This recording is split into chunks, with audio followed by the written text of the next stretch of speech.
مثل هذه اللي تطلع تقول ألمانيا تفوز وتالي ألمانيا تطلع من الربع الأول.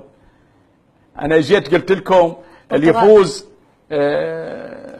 البرتغال الله يشهد، وهذا القرآن قدامي، بس قلت لهم لا تطلعوها بالتلفزيون لين عيب.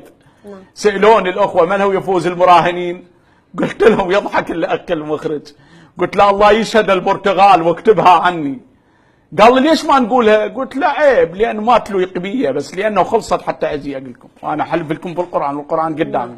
حتى أنتم ضحكتوا بها، أحملتوا علي قلتوا لي تقولون أعرف حقكم إن برتغال، وكانت البرتغال أصلا ما بتفوز يعني أبدا.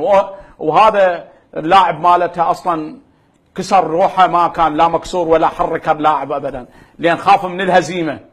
هذا ما في داخله، أنا أقرأ في داخله في جوفه يعني، كونوا على بينه. فكان مخادعا الرجل، مخادعا بمعنى الكلمة يعني.